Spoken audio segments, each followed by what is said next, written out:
Hello, did I do it? I did it. I think. Hello.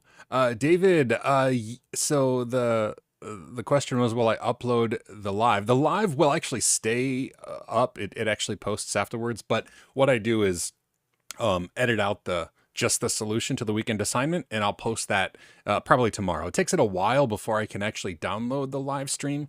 I don't record it locally. I guess I could record it locally, but I don't. But yeah, if that's what you mean, yeah, the answer will go live tomorrow on its own video. And I, I wasn't sure at first how I was going to do that, but I'll edit out my ums and such as well. So hopefully it'll be a succinct solution to the weekend assignment. Did anybody do the weekend assignment?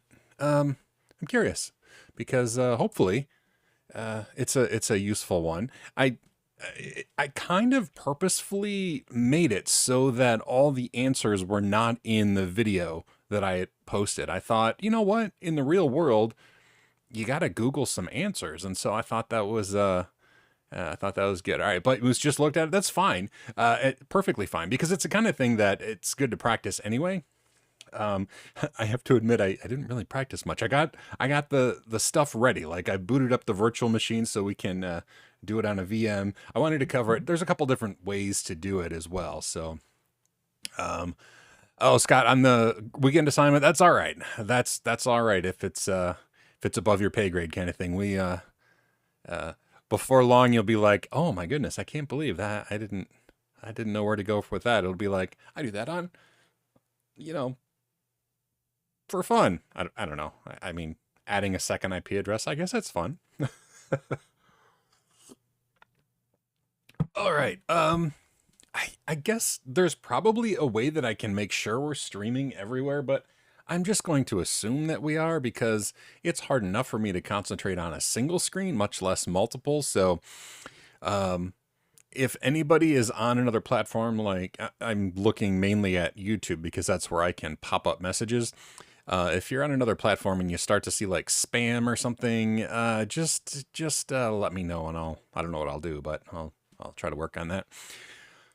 Oh, it's been a pretty good week. So I was hoping to get 2 Linux Plus videos done every week. That's been my goal, along with other stuff like, lives, or not lives, shorts, lives. I guess this is a live. I still want to do this every week, but like shorts, I feel like I should really kind of put an effort in, even though Lewis is not a fan of YouTube shorts, because they're counted and monetized, and maybe it'll, attract people to the channel in general. So I've been trying to do that, but I can't really show because my portable camera doesn't work, but my weekly thing, I'll show you what the things I have because I need to reset them anyway. So I have like a weekly whiteboard, and it's magnetic. And so these are little wooden things, like this one, solution clips. So I got to do that tomorrow. And then like I have a Linux Plus, and when I get that done, I'll just pop it on the day that it's done. I want to get 2 a week, like I said. And a live, which we'll put up today. Short. What is maybe a Linux short? That must be what that means. Linux short. And then a project video, which I do want to talk a little bit about projects. Like I'm going to probably do the type of projects that interest me because that makes the most sense. But I'm curious if everybody else who's here now appreciates the same sort of nerdiness that I do. Let me put these back so I don't lose them. All right. Let me look at comments here. We have 1 or 2 old servers that work with dual IP. And I didn't actually mean to do that. Sorry. So yeah, the way to use multiple IPs on servers has kind of changed. I mean, you can still make like a virtual device, but that's kind of not the way that you do it anymore, which has been a learning experience for me. I mean, if you have multiple cards, obviously each one gets its own, but I like to put multiple IP addresses on a single. You used to, and I'll talk about this when we go over the solution, but it used to be like ETH0:0, ETH0:1 for virtual devices, and they would each have their IP address. But now you're just supposed to kind of put an additional IP address on the interface itself. So yeah, that's what we're gonna look at. Um, the short history C. I found it was the only session that didn't clear bash. So okay. I mentioned this somewhere. I don't remember where I mentioned it. So yes, history-c clears the current session, and then if you log out, that current session gets saved to bash history. And when you log in, it like loads from the .bash history file. And so it's kind of like a caching situation. And so the best thing to do is use a login terminal. So probably SSH to your own server, history-c, and then exit out. And that should clear the history and then write that cleared history bash underscore history file as well. That should do it. Yeah, I mean, you can also write, write nothing to it, and it will, write emptiness to it, dev null there. But the it should save your current history to that file when you log out. So it's probably a cached in the current session, and then when you log out, it'll save it. But yeah, you can do both. You could empty the bash, or you can just erase the .bash history file. It'll get created when you log out. So, that works too. It should anyway. I should always put that caveat. That's how it's supposed to work. It doesn't always work that way. Let's see. Yeah. If it doesn't work, I'd be curious to know, but it should. I mean, either deleting it or when you log out, it should write. And when I say log out, again, from a login shell, not from an interactive shell. So if you're like in a GUI system and you just pop up a terminal window, that doesn't count as a login. That's just using an interactive terminal. In order to log out, you either need to log out of the system, or again, the foolproof way to do that is to SSH in and then exit, because an SSH login is a login session, and then when you log out, hopefully that makes sense. But you can get, it can get confusing, particularly with history, because here's a scenario. Let's say you have a bunch of stuff in your current session on the computer that you're logged in, like your desktop computer, all sorts of stuff. In SSH, you log in and you do, history-c and you log out. And so then your .bash history file is empty, or it has like the word exit in it. However, then that session of your desktop is still in memory. And so when you log out of that session, that history, which is still loaded in your session, will be written to the .bash underscore history file. So just think of it like that's where it backs up its history, but it's always stored in your session. Hopefully that makes sense, because yeah, you can shoot yourself in the foot there if you're like, I'm going to log in an SSH, so it writes it, and then all of your current history in your desktop session is still loaded in memory. So when you log out, boom, that's going to get written to the bash history. So I hope that makes sense. Just realized about your accident watching old video from the beard. Oh, yeah, from Network Chuck. Yeah. There is a link on my website. So if you go to here, I'll just type out a brainofsean.com. If you go to my blog, there's a link right on the top that says like car accident. And that just has information, a little, just a very brief story. But if nobody knows what Sebastian's talking about, that's, I had a car accident back in '99, and I don't remember anything before that, except some stupid things. But like, I don't remember my childhood. I don't remember, my kids being born, anything like that. Or my oldest child was just about to turn 2 years old. And I don't remember, her being born, because March of '99, and her second birthday was April of '99. So anyway, that's that. If you put a space in front of the command, it doesn't write to history. Oh, interesting. I didn't know that. That's fascinating. Yeah, that's cool. What I also don't know is how bash history works into. So if you're on a terminal window, let me pop open a terminal window, an interactive terminal window, because I'm logged in. And if you type last, it shows, I guess that's just people logged in. when people were logged in. Okay, I didn't remember where that information was stored, but the last command, like if you just type last, it shows like who logged in, when they logged in, when they logged out, all that sort of stuff. But I guess it does not show commands. So anyway. Bum, bum, bum.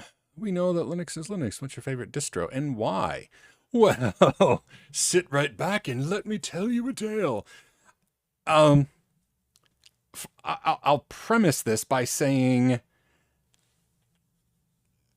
pretty much every distribution is perfectly fine. They all run Linux, like you say. For the past, let's see, when was so 2005, 504, I think was my first Ubuntu. So that's 2005. So that's a long time ago. That was before I even worked for Linux Journal. But that was when I went from Debian. So in 2005, if you would have asked me, it would have been Debian, hands down, because Debian is what I loved, what I used. I mean, I had to compile my own kernel, but I had a lot of Apple hardware because I was working at a school with Mac stuff and, you know, the PowerPC kernel, you had to compile all sorts of stuff. So Debian would have been my answer. And then Ubuntu came along, and it's Debian, but with a good installer. And so then I kind of switched to Ubuntu at that point. Okay, Sebastian makes a point here. Sebastian makes a point. I think every Linux person had like, what did Kyle Rankin call it? The Summer of Mandrake, where it was just, Mandrake was just this super slick distribution. I don't remember what it was based on, even probably Debian. It seems like everything was based on Debian at that point. But yeah, Mandrake was super cool. Didn't last long, but I've used Ubuntu up until from 2005 up until this year, well, 2022. And the reason that I used that I went back to Debian is because with Ubuntu I could not get my new system here to work. Ubuntu tried too hard to hold my hand on the screen setup and stuff, and I could just never get it to work right. Whereas with Debian, I installed just X Windows and used like the most basic tools to get my screen working. And at that point, then I'm like, well, I mean, I have Debian, and so right now I'm on Debian. What's testing? It's Debian Bookworm. The testing version of Debian right now is Bookworm. So I'm on Debian Bookworm right now. But for the past like almost 20 years, it's been Ubuntu. I still love Ubuntu. I have Ubuntu on like some servers and stuff. It just tends to work well. That was probably far more of an answer than you were hoping for. But yeah. Let's see. Geo, first distro was 604. Oh, yeah. Oh, my goodness. Yeah. So okay. So trying to get my Debian desktop to work here, I installed, I mean, right now I'm running IceWM. I don't know if anybody's familiar with IceWM, but that's like back from the early 2000s when it was popular. But that's the window manager I use right now. And part of like a compositor and stuff, trying to get things to work, I did install Compiz and the wiggly windows. I mean, it's just so much fun, right? Those wiggly windows. And so, yeah, Compiz was, and still is pretty cool, but it had some limitations that it didn't work with something. Like I was just going to keep it and use it, but the compositor like conflicted with something. I don't remember. I think it might have been, if you watch one of my, I made a couple Mastodon videos, like when Mastodon first came on the scene, when Twitter was, when Elon bought Twitter and things were getting shaky. I put a couple videos up about Mastodon, and one of them, the screen's really flickery. And I'm pretty sure at the time I was using Compiz as my compositor, and that just made things goofy. So now I'm using something simple. Compton, maybe? I don't know. But anyway, I don't even know how I got down that thing. Oh, Ubuntu. Yeah, mine was 504 is my first version of Ubuntu. Red Hat. So I think my very first Linux distribution was Red Hat. I think that's pretty much all there was back in the really early days. It was a car accident that was mentioned earlier that kind of got me onto Linux because it was free and I couldn't afford anything after my car accident. So I went all in on Linux. I mean, I was doing Unix stuff at my job when I had my car accident, but in order to kind of relearn my trade, I specialized on Linux from that point. Mandriva. Oh, is that what Mandrake became? That makes sense, actually. Scott. Oh, putting Alpine. So Scott really likes Alpine Linux, which is funny. I mean, I use my only use case for Alpine so far has been in Docker, right? I mean, that's like a really stripped down Linux distro that works really good in Docker containers. So I've used Alpine quite a bit there, but never on like an actual system. So he's gonna put it on an Apple. That's awesome. Oh, oh,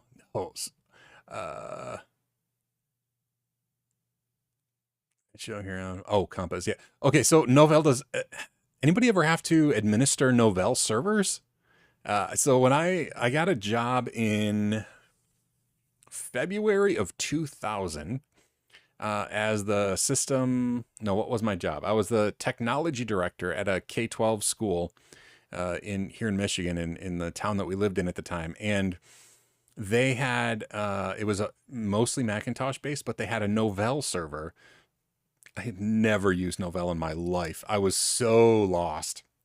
I bought a Novell book, but it was so crazy. But the thing that rather than me learning it, it also started flooding our network, and our network had all hubs. I mean, that's what everybody had back then. There, switching. There was like one switch with like 3 ports, and it just like separated buildings, but all the buildings were just connected with 10 megabit hubs because that's just what the technology was at the time. And the Novell server would flood the network with SAP packets. I don't honestly even remember what SAP packets were, other than it just clogged the hubs. I mean, it just caused it was like a SAP storm of some sort. And so I ended up taking that Novell server, and all they were using it for was file shares in the administrative office. And so I took a server, installed Linux and Samba, and set up file shares for them, and just unplugged Novell and never touched it again.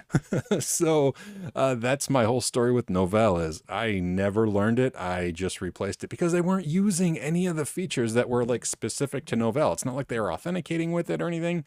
All they were doing is like a shared folder, which was just way overkill. I don't know who installed Novell in the first place, but installing a whole Novell server for one shared folder with Windows machines was a little bit much. So anyway, an AS400. Yeah, I never worked with any mainframes like that, but AS400 is the mainframe one, right, with the text interface.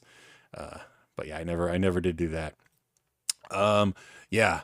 No, yeah, Novell was just messy protocol. I don't know. And there's probably a way to tune it so it didn't flood the network with SAP packets, but I never learned it. I just erased it, replaced it, and I still have the Novell 4 book. Well, no, that's not true. Our house burned down. It was probably in the house when it burned down. But I had a Novell book that I bought thinking well, I got to learn this. And I just never did. There was something with trees, but I don't remember even what that meant. All right. I've been talking for 20 minutes here. Okay, let's get to the weekend assignment really quick, and then after that, I want to talk about stuff like this. I'm curious what kind of projects everybody loves, and I have been playing a lot with NFC and Home Assistant, and I'm excited about all that. So I want to know if anybody else is interested in that. But first, let's talk about adding a secondary IP address, because I did talk about this in the last Linux Plus video a little bit. And the reason that video took so long is because, oh my goodness, they talk about the old tools and the new tools, and didn't mention some tools, and it's a weird objective, the one that we're working on right now. And I realize that it's like a transition. They're trying to make sure you know everything, but it's just weird. So anyway, that's why it took so long. I had to spin up multiple VMs to show the different types of networking interface configuration tools there are. But we're going to look at a couple right now to add a secondary IP address. So let me switch over. Still compiling Stream Deck. That's another whole story. Okay, we're here. Move my thing on a bit. Pop up this window to make sure I'm looking at the right thing. Audio still working, right? Yeah. Okay. Here we are. This is the weekend assignment. So basically it's just, maybe I should make note to myself, about 20 minutes in is when this is starting. So I can make the clip and post it tomorrow. But weekend assignment 18 is to add a secondary IP address to an existing network interface on your Linux system, and to make sure that that IP address sticks between boots. This is the kind of thing where we covered it. We covered some things during the Linux Plus objective from earlier in the week, which is linked in this right here. This is the link to that video, but it didn't cover really adding a secondary link. So you had to do a little bit of Googling. So let's get this out of the way. And I have there's two things. I want to show you how to do it temporarily. So you can actually add an IP and have it not stick in configuration. So like if you just need to temporarily add an IP address, you can do that with the IP tools. Now you can do it with ifconfig on an older system as well, but IP using the, what is it, IP route 2 or route 2? I think it's IP route 2 tool set where IP is the main tool. That's pretty much the way that makes the most sense. So let me get our Rocky Linux. Yeah, okay. So this is Rocky Linux 8, and I did that because in Rocky Linux 8, Network Manager stores its configuration file in this folder so you can see it, and I just want to show you. But the same procedures we're gonna use should work on the other versions of Red Hat based stuff as well. So anyway, I'm going to move the chat window in case somebody says something so I can see it. But all right. And so first things first. Oops, I didn't mean to do that. There. Okay. If we do IPA, it's going to show us our beer because IPA is a good beer. No, that's not true. IPA is gross. IP space A or IP space address will show you the addresses on the system. This is our network card on the computer, ENP1S0, and this is the IP address that it is currently assigned, 10.0.2.15 with a 24-bit net mask. And so if we want to add a temporary thing, we can just use the IP tool. So we can say sudo, you have to be root to manipulate the interfaces. So sudo IP A, or we can type it all out, ADRESS, and then add the IP address that we want to add. So in our case, let's do 10.11.12.13 as the IP address, and then / and then the CIDR notation for the net mask. So 24. If this doesn't make sense, so /24 is the same as 255.255.255.0 if you're familiar with net masks presented in that format. But anyway, this is the IP address and the net mask that we're going to do, and then we have to say what we're going to add that to. Well, the device DEV is this one up here, the EN blah blah blah blah blah, and so I think we can autocomplete that too. Let's see, ENP. Yeah. So if you do ENP and hit tab autocomplete, as long as that's the only matching thing, it's like doesn't have a conflict, you can tab and type the whole thing out. So if we do that, it's going to ask for my password, which makes sense because it's a sudo command. And now I'll clear the screen just so there's no confusion. If we do IP A or IP address, now we see down here we have this is our original one that's been set in the configuration, and this is the one that we just added. And so now on this network we could participate in that network if we're connected to it. So we can temporarily do that.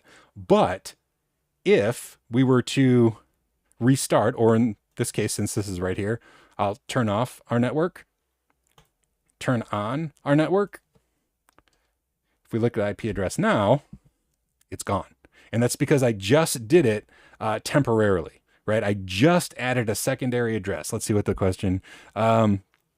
Sebastian, are you creating some kind of VLAN? No, all I'm doing is adding a secondary IP address to one interface. And I think maybe it's important to mention that the old way of doing this used to be you create a virtual interface. Like it used to be that every Ethernet or every Ethernet card was called ETH0 and your second one was called ETH1. Now they're based on like the type of Ethernet cards and what slot in the motherboard they're on. But you used to do like ETH0, and then if you wanted to add a secondary address, you would do :0 and create this virtual device and assign an address there. But now the preferred method for doing it is you just add another address to the same device. So the same device has two IP addresses, and that's generally just the way that you do that. Hopefully that makes sense. Go back to the tablet here. All right. And so yeah, no, not doing anything with a VLAN here. We're just creating a secondary IP address on that thing. But like I said, that's temporary. Using the IP command, that's temporary. And now, if we wanted to make it permanent, on Rocky Linux here or Red Hat Linux, you can do a couple things. So if you're on version 8, we could actually edit this file in the network scripts folder. So, if we look at it, this is the file. We can just edit this and add an IP address. But since it changes where the information is stored, I don't recommend actually changing the configuration file. That's normally what I would do in years past. And I like a good config file like anybody else. But now, either you can use the GUI tool, but I don't like to rely on that. We can use NMCLI, which is probably the way to go about doing it. So in order to make a change like this permanent, using Network Manager, which is what is handling the network card here, using the command line NMCLI, what we would do is we would say sudo NMCLI. First, just type con for connection, and it's going to show us that is our Ethernet card, right? ENP1S0. And so then we can do that connection. We want to modify it, and then the name of it, which is ENP1S0, we want to plus, so we're adding a configuration with the plus command here, IPv4.address, and this is all going to be in the man page or the help file. Steve, this is for any system that is using Network Manager right now. So NMCLI is the Network Manager command line interface. So if it's using Network Manager to manage its network interfaces, this is how you can permanently make a change. And so we're adding the IP address, and then we'll just do 10.11.12.13/24, and that should change the configuration. So press enter. Now it's made the configuration. Since this is Rocky version 8 or Red Hat version 8, it has saved that configuration to the file. So we could actually look at the file to see what it did, and it just added the IP address field. And the reason it's just IP address is because it's already getting a DHCP address for the first IP address, and then this is like the secondary one. So what we can do is say, we'll use NMCLI, what is it? Is it just N? Yeah, for network. And then we'll say off, we'll turn it off, and then turn it on. And that's the thing, it doesn't apply it automatically. So the command up that we did, up there where we added the plus IPv4.address, that doesn't activate it. In order to activate it, you need to turn it off and then back on, or restart your computer. And now if we do IPA, we're going to see that we have that secondary address, and also the initial one that we got via DHCP. It's still there, but we've added that permanently. Now, if you want to get rid of it, you can use the same type of command, just do minus instead of plus. And so let me go up. So this command, I just pushed the up thing to go back through a bash history. Instead of plus, we can do minus. And now if we look at the file, we're going to see that it's gone, right? It got rid of that.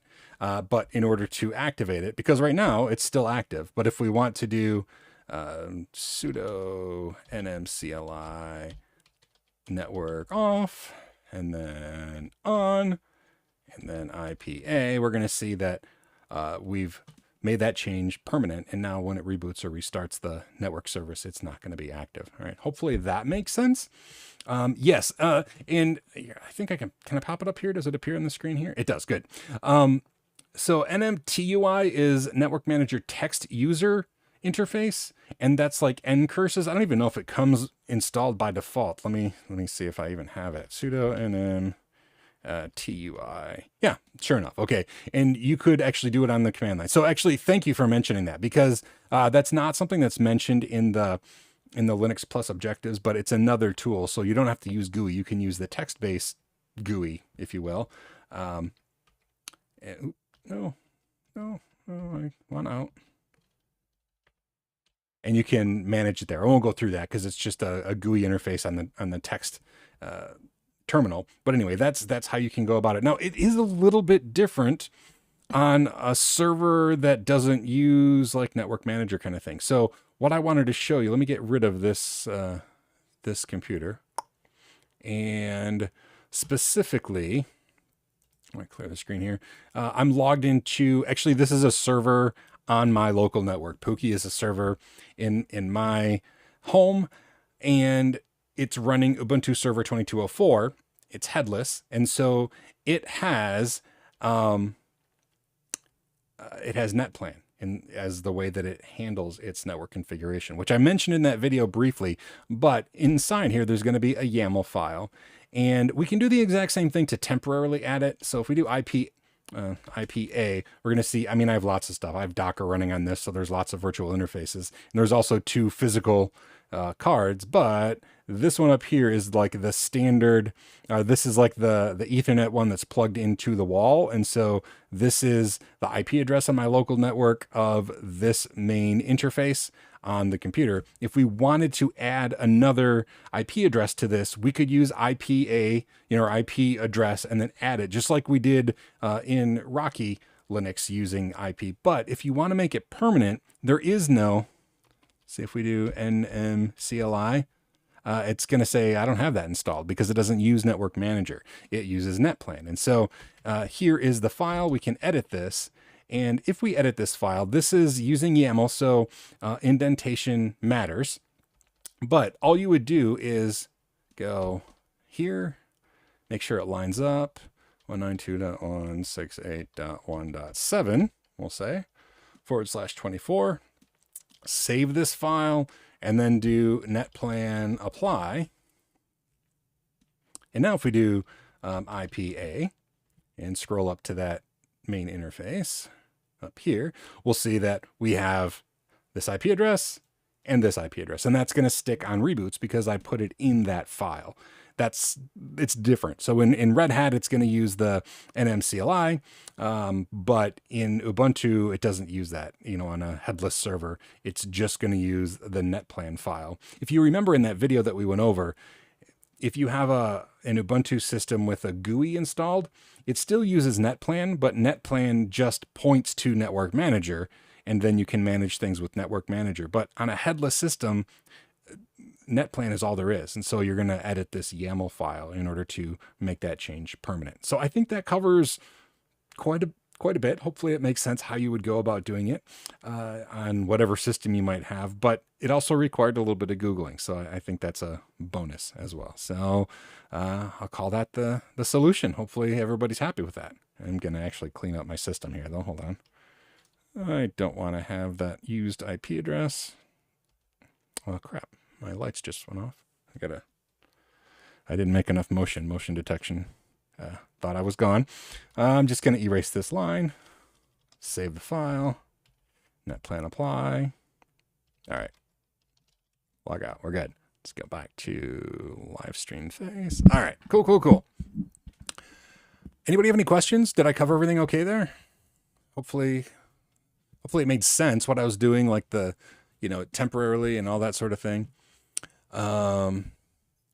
Yeah, I was not a fan of switching to NetPlan at first, but I don't know. I mean, I don't know. with older versions of Debian-based systems, it used to be a specific format in etc. network folder. There was a file called interfaces, and that's where you would put all the information about the different network interfaces. I mean, that's how I did it for like 20 years, and it was good enough for me. Why'd we switch? I'm sure there's reasons for switching. They probably have to do with systemd because it just made everything change. But anyway, yeah, the YAML file can be frustrating, and not only just indentation, but it's often not clear to me, like, do I need a dash here? Do I not need a dash? Should the indentation line up with the dash or not with the dash? Yeah, it's very confusing for me. I just don't know enough about YAML, I guess. So I generally like to have an example and I can just add to it. So, yeah, it's not great. Systemd is the gift that keeps on giving. And I actually like systemd for lots of things, but it's made so many crazy workarounds. Like in Debian, for example, your etc. fs tab file is just like, it's like a seed of sorts. And then like systemd has to create systemd mounts out of what it gets from the fs tab file. It's just crazy how it works. So yeah, anyway, is it roughly the same in all the Linux exams? So it depends on what specifically. So I covered the different ways of doing it in different distributions because they are different. So, if you're asked specifically, on Linux, how do you set up a network interface? That's a terrible question because it's so different depending on the distribution that you're on. So generally, if you have a question or a setup, and I guess it's possible that they just give you a Linux system and then say like, how would you set up the interface? And then it would be your job to look and see, okay, is there a, etc. netplan folder with a YAML file in it? Or, is this an older Red Hat with like etc. sysconfig network scripts folder? Or, you just might have to poke around to see what's there. So know the different ways of doing it and then, do it. But I don't think any current exams are going to expect you to know the etc. network interfaces method, with like the old school Debian way of doing things, because that's kind of been outmoded for a long time now. That's just not how it's done. So pretty much what we covered is probably gonna be it. Yeah, I don't dislike YAML. I'm just not good at it. So anyway, hello. Glad you made it. Let's see. What else did I want to talk about? We're already 20 minutes till the end here, but that's all right because I wanted to talk about, does anybody do home automation? Am I just like a nerd that really likes home automation? I know that like the lights shut off on me while I was talking, so maybe I shouldn't like it as much as I do. But I'm a huge fan of like Home Assistant because everything can be local. It's all, yeah, exactly. Everything is local in my house. It will connect to cloud-based stuff, but in general, Home Assistant is just where it's at. And there's probably a couple other ones like OpenHab, but I'm just not familiar with it. And the development community behind Home Assistant is just incredible. I mean, it is very active. It is very robust. Lots of integrations are done. It's just so cool. But one of the things that I've been playing with recently, I haven't made a video about this, but I just thought I'd talk about it. So NFC tags, like near field communication, they're like a subset of RFIDs, radio frequency ID, and you can get them in all sorts of different varieties, like, cards like this or like keychains like this. I got a bunch of these tiny little discs that have them built in. You can also get just stickers. And I've been playing with Home Assistant because there's two main ways that you can use NFC tags with Home Assistant. One that everybody probably has is just, let me get it out of my pocket here, just using your phone. Now, I think I can pop this up. Hold on. Let me clear this off. Hopefully nothing embarrassing will come on the screen when I do this. Somebody sent, whoa, I just got a notification of a super chat. Did I miss a super chat? Hold on. Hold on. How did I miss a super chat? Okay, super chat person. I don't see. Oh, it's only listing top chat. I hate that. Okay. I know that I just got sidetracked, but seriously, I don't want to be the person who didn't say thank you for a super chat. Where did it go? How did it not show up? You didn't see it either. I just got a notification. Wow. And then I cleared it away. Okay. If somebody sent a super chat, please mention that you did. Because I am so sorry. Like my phone said it, but it didn't hear it. Anyway. All right. It is what it is. If anybody did, thank you so much. I appreciate that. The thing that I want to show you though is let me try to mirror this. Okay. Just installed this software today. And okay, looks like it's working. Move you over there. No. Okay. Let's see if everybody sees this. Does everybody see my phone? Yeah. It's there on the screen. Okay. Oh, it just went dark. Okay, so this is actually my phone. So if I get like an embarrassing text message pop up, don't judge me. Anyway, oh, okay. I will pop that up. I don't want to lose my train of thought here, but there is a super chat there. Yes, debugging the super chat. I appreciate that. Anyway, there's a couple ways that you can use NFC tags with Home Assistant. And I have two different methods. So if you write specifically, oh, Catherine just did something on the screen. I don't know if it was to mess up my thing or not. But anyway, oh my gosh. Stop putting stuff on the screen, computer. This one is written specifically with Home Assistant. And if you hold it up, it will pop up a thing like, do you want to open it in Home Assistant, right? If you don't want to do that, you can also just leave it as the serial number. So this is one that I did not specifically write with Home Assistant. And if I hold that up, something should happen. See, it didn't pop up on the screen. It just immediately sent the notification to Home Assistant. Now I'm going to close this because I'm feeling silly I feel exposed. Come on, turn back on. So the thing is though, I don't always want it to pop up. And so I made an automation with iOS. As long as you don't write specifically from Home Assistant, you can just have it automatically send it in the background without acknowledging. But you can write it with Home Assistant. So it says, would you like to open this in Home Assistant? And so there's multiple ways you can do it using your phone. But there's also a really cool NFC reader/writer device that you can build. It's an open source project. I actually ordered this. I don't remember the European country where the guy lives, but I ordered this one pre-built, but I'm actually going to order the parts and make some more. But this just connects, this is just power, USB power, and it connects, it has like an ESP32 in it, I think, and it connects to the network. But let me see, you can just, and so it will read it immediately. And even the one that is, it'll just read them and send the thing. Turn back on. Regardless. So what I did for a long time, for like the past week, I brought it up here for this is down by our television.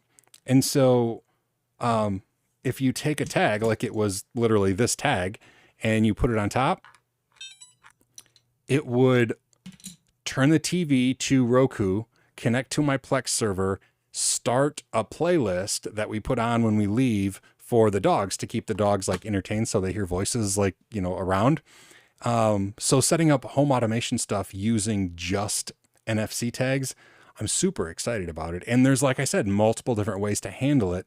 And yeah, it's just cool. So anyway, I want to play with that stuff. And if that sort of thing is interesting to anybody else, let me know, because I'm going to do videos, but I haven't decided if they are appropriate for my main channel or not. I guess that's the big thing.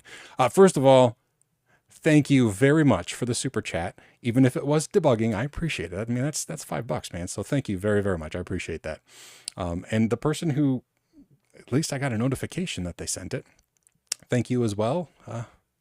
Even if it doesn't exist, I appreciate you. I closed my garage doors with them. Okay, no, that's cool. Sticker there closes the garage and turns the light off. So do you, so now I'm curious how other people use these. Cause I literally just got a box of these tags and I haven't really done much with them yet. I want to get a 3D printer and just like put stickers or, glue these tags in the bottom to have like a little thing to, like have this by the television and like have like a tiny 3D printed fire. And so if I set the fire thing on there, it will start our Plex server with like a 4K fire scene that we have. We often put up in the living room, just, it's for ambiance. But anyway, so I put that there, but I'm curious. So you close the garage doors. Is this the kind of thing where you have a sticker that you touch your phone to, or do you like have a sticker that you touch to a reader somewhere? I'm curious how that works because, again, it's like two totally different use cases / models. In the aspect about the iPhone asking you to open Home Assistant, if you write it with a Home Assistant, like, write the tag with a Home Assistant URL or whatever, versus leaving it blank and just utilizing the serial number or whatever on the card itself, is fascinating to me because I use iOS shortcuts, and it doesn't pop anything up, right? It just sends it immediately. So I'm curious how you do that. So, really nice to have some videos. All right, I'm gonna make some videos, including how to make these things, because again, I love supporting the person who came up with this stuff, but creating my own is pretty tempting. I really want to do that. So I also want to have a 3D printer. I've never had a 3D printer, but this is just a really neat design, and I want to play with it. So anyway, I'm gonna play with those, and I just like the idea of having a bunch of little figurines. Like, oh, you want Christmas music? Well, there's like a whole set of like Christmas figurines. You just set one on the NFC reader and it'll start, your house will start playing Christmas music, a playlist or something. I don't know. It just fascinates me. So I'm going to play a lot with that. But if it's interesting to anybody, I'll play with it publicly and record myself. Welcome, Dwayne. Yeah, I guess we're getting close to the end. I've got another 15 minutes or so, but, yeah. So, so let's see. Same as you turn the lights off, always on my phone, just naturally walk through the door with the phone already in my hand. Cool. And so do you use Home Assistant? And if so, is it set up to prompt you to send it to Home Assistant, or are you using a blank tag and using I don't know if you have an iPhone, but whatever the Android alternative would be, like shortcuts where it doesn't prompt you for if you want to send it to Home Assistant. For some reason, I like the idea of being able to just touch it and not acknowledge on the phone that I want to send it to Home Assistant. I mean, I like having the option, but for me, that's kind of cool to and have it just work. The only thing is, I don't know if it's my case or what, but my phone it is really, really tough to get it to scan it immediately. I have to really, come on. Oh, maybe it has to be on. There. Yeah. After a while, it just, it's a pain. I don't love how difficult it is to get it to kick on. So anyway, that's just me. But obviously I get pretty geeked about the home automation stuff.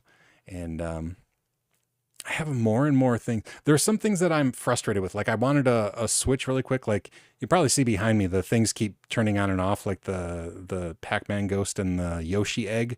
They're connected to a plug that powers them via USB or whatever. But I didn't have any that didn't require cloud access. And so I bought one at, I think, Lowe's or Home Depot, and it had Tuya. It's not the brand, but it used Tuya in the background, and that's cloud-based. But then there's like a way you can set up local Tuya that will try first to connect over your local network, but it still sends stuff over the internet, and it's just kind of, I don't know, it's kind of icky.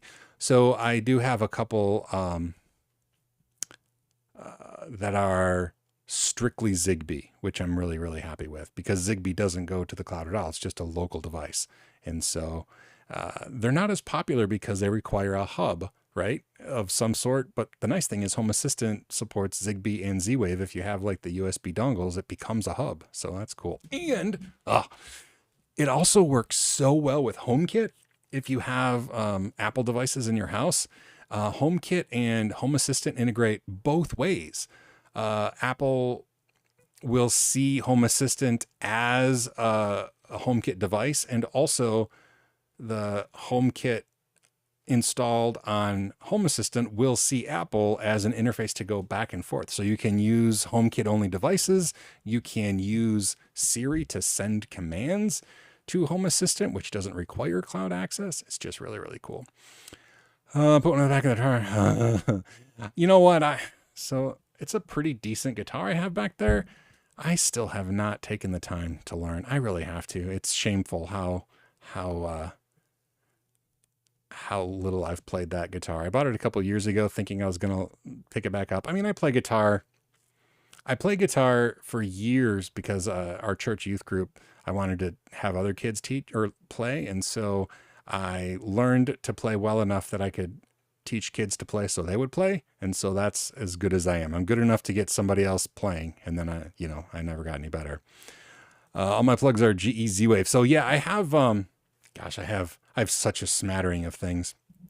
A lot of our switches, like kitchen switches and bedroom switches and stuff, are Z-Wave stuff, usually G-Wave. Like I have some G-Wave or GE Z-Wave dimmer packs, like for our living room and our bedroom lights. I have a plug-in dimmer pack for the lamps in our living room. I think that's using Z-Wave as well. And then I have some Zigbee plugs, though. All the plugs I have, like the external plugs, are Zigbee, I believe. I don't have a preference one over the other. They both work now. Zigbee used to be frustrating, but now they just both seem to work pretty well. And Steve, I had a SmartThings hub. I have multiple SmartThings hubs, and that is what I used for a long time. I just don't like the cloud connected thing. I want it to all work locally. And that's why I switched to Home Assistant, is just so that I would be able to do everything internally and I wouldn't have to go to the cloud. And then the development stuff with SmartThings got kind of weird, because you have to like log into their online cloud API thing to do programming. I don't know. It was really confusing for me. Whereas Home Assistant has a learning curve. It's a lot easier to wrap my brain around. But yeah, SmartThings works, and it has Zigbee and Z-Wave as well. I just haven't used it in a while. I still have them around somewhere, but I haven't used them. I think I'm still using it at my farm. My farm still has some SmartThings stuff. I haven't installed Home Assistant out at my farm. So anyway, there's that. I guess that's all I made notes for myself that I forgot I made until just now. So yeah, electronics projects, like the thing here. I also want to do, I have a bunch of like ESP8266 devices, and I want to get some like temperature sensors to make some cool little projects. I have an Arduino. I'm going to do RF link. Yeah, I just want to do some electronics projects, and I might put them on the same channel because that's fun. Let's see. Oh, if they're doing Linux Plus videos, do you think you would ever do live questions on the live stream? I mean, heck yeah. If you have questions now, by all means, answer. I could do, I'm always open to answer questions. I might not have an answer, but I'm confident enough to say, I don't know. I have to look that up. But yeah, we could even make a section of the Sunday live stream for Q&A on videos that were done that week. Again, I hope to get 2 every week. That's really is my goal. It just didn't happen this past week again either. And Mason, I still don't know why it does not show your icon. I see your icon in the chat window, but for some reason, this plugin just does not like your icon for some reason. But yeah, absolutely. And maybe I should make that clear. Like, hey, if you have questions, ask them. Because give me something to talk about. Although I always worry that we're not going to have stuff to talk about the whole time, and then I realized like, oh, it's almost time. We got 5 minutes left and then we're done. So yeah, we'll have to see. I can't think of anything else to cover right now. What we're talking about. Oh, let's see. Did it work? Okay, I'm gonna try. Here, let's actually. Y'all want to try with me? For some reason, my Stream Deck stuff quit working, so I had to like reinstall everything from scratch. And let's see if it works. Stream Deck. Yeah, same thing. No, this is a new error. What is it saying? Import API button for button ID deck. Yeah, what is that? That's a new error. Inline 5 module. Import start. Site packages. The GUI. Huh. Well, that's a new one. Yeah, I don't know. Linux. Learning to debug stuff. I don't know why it's not working right, but is a lot of scripting needed for what in one particular? I'm sorry, I don't know when you pop that question in there. I'm trying to get, if you're talking about the Stream Deck thing, it's just a Python program that is supposed to control my Stream Deck, which is, I don't know if I can show it, but it's just like the Stream Deck that I used to use in Windows and Mac all the time. And it just quit working under Linux. And when I tried to run it, it got errors. So I had to recompile it. I don't know what the deal is. For work, user accounts management, etc. Oh, like just for my like day job in general. I mean, required. I don't know. Done. Yeah, I do a lot of scripting.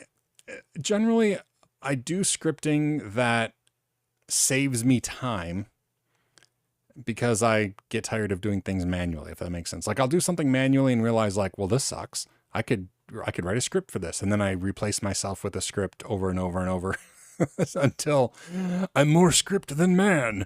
But no, I mean, that's pretty much how DevOps was born, right? It's just, scripting stuff. Perry, good morning. Any LPIC series coming out soon, please? No, you're not out of context. Not at all. So not in the very near future. I mean, Linux Plus is what I'm currently trying to work through. It's very close to the LPIC 1 content, but it's not specifically geared towards the LPIC 1 exams. I mean, there's the Linux Essentials from LPIC, or from LPI, that's already in existence on my channel, but I don't know if it'll be a while before I start a specific LPIC course. And I mean, LPIC 1 makes sense after I'm done with Linux Plus, I guess. I don't know. I haven't really decided. And it's going kind of slogging through to get Linux Plus done. So, that I still apologize. It was easier to get things done when creating videos, training videos was my full-time job. It's funny how when you have another job, it's tougher to find room for a full-time job in your evening. So yeah, I don't know. Hopefully I'll get better at it, but yeah, I don't know when LPIC 1 specifically will come out. So yeah, so I don't have a good answer for that. Oh gosh, we're just about done. I can't think of anything else. I'm really frustrated that all that work with Stream Deck still isn't working, which is why every time I switch screens, I have to like look down, because normally I have a nice little button on my Stream Deck that just allows me to switch OBS things like from here to here. But now I have to use a mouse like a barbarian. So anyway, any other questions before we wrap it up for the day? We're missing a few people. No Bjorn today and no Shane. That's all right. Is there an advantage to LPIC 1 versus Linux Plus? If there's an advantage, maybe in that there's a path to more advanced stuff like LPIC 2 and then the different LPIC 3 modules. As far as the actual content themselves, LPIC 1 and Linux Plus, I mean, they used to be the exact same. It was only recently that they split off into two separate things, but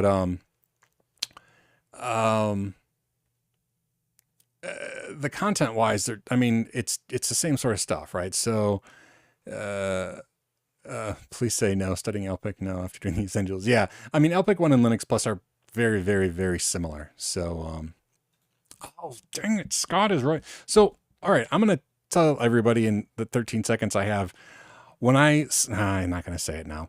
Scott, keep nagging me. I'm so sorry. I keep forgetting. That's going to be my, the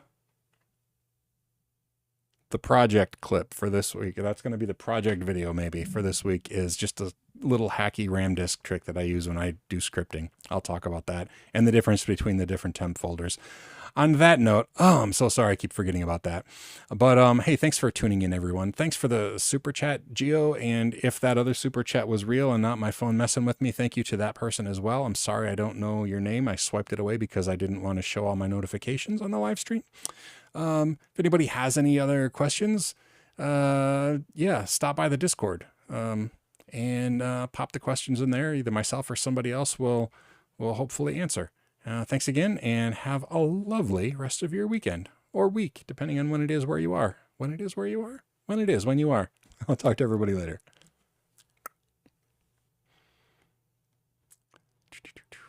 How do I stop the stream? Sean is such a professional streamer. Oh, there it is.